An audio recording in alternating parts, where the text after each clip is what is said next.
Sudah 24 hari, saudara korban penganiayaan David Ozora terus menjalani perawatan intensif di rumah sakit. Kini kondisi David terus membaik dan kesadaran gerak motorik David disebut-sebut sudah makin membaik.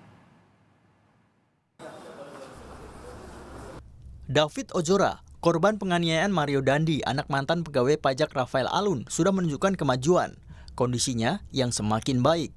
Hal itu diungkapkan oleh Kepala Kejaksaan Tinggi DKI Jakarta saat menjenguk David. Menurut Kepala Kejaksaan Tinggi DKI Jakarta, kedatangannya menjenguk David pada Kamis malam akan menjadi pertimbangan jaksa dalam menyusun tuntutan.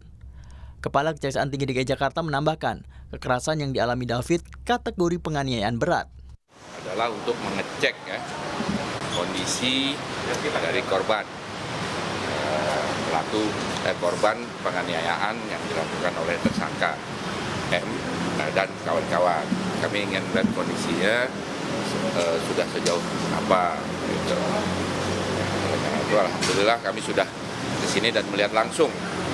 Nah, untuk teman-teman ketahui bahwa saat ini beberapa SPDP untuk para tersangka sudah masuk ke kami, dan bahkan untuk tersangka A itu sudah masuk berkas perkaranya ke kami dan sedang kami teliti, kami pelajari. Selain itu, sejumlah pimpinan wilayah pengurus JP Ansor menjenguk David Ozora. Mereka mendoakan agar David segera pulih. Pemantauan proses hukum pun terus dilakukan. Jadi kami datang untuk menegaskan semangat kami sebagai bagian dari Nahdlatul Ulama untuk saling memberikan support, untuk saling mengalirkan nilai-nilai, bagaimana kemudian hal-hal semacam ini tidak menjadi tradisi di kalangan generasi muda kita, di kalangan bangsa kita, sehingga nanti bangsa ini menjadi bangsa yang baldatun thayyibatun wa rabbun ghafur. Saya kira itu.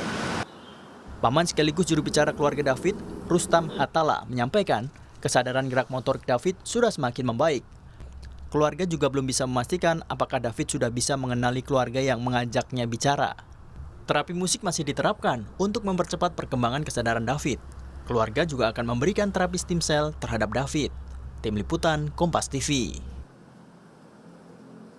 Informasi terkini soal kondisi David Ozora, sudah ada jurnalis Kompas TV Dian Silitonga akan melaporkan langsung dari Rumah Sakit Mayapada. Dian, jadi bagaimana perkembangan kondisi David sejauh ini?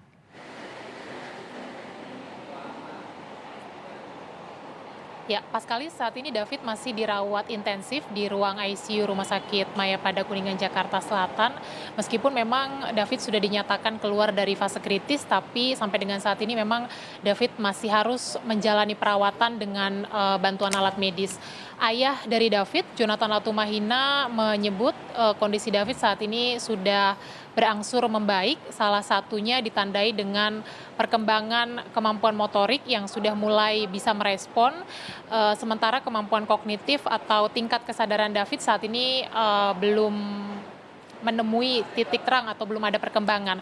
Sehingga memang keluarga David tengah mengupayakan untuk memulihkan tingkat kesadaran David dengan sejumlah cara, salah satunya adalah dengan menempuh terapi stem cell atau teknik pengobatan yang dapat membantu memulihkan sel-sel yang rusak di dalam tubuh akibat penyakit atau cedera yang berat.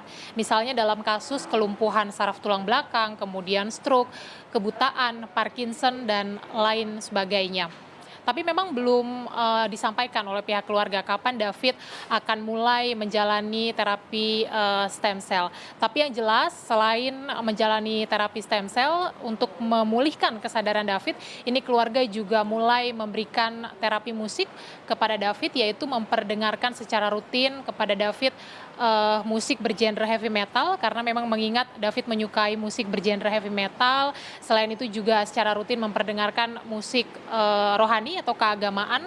Sekali lagi tujuannya adalah untuk memancing kesadaran David supaya bisa terkonek atau tersambung dengan lingkungan sekitar.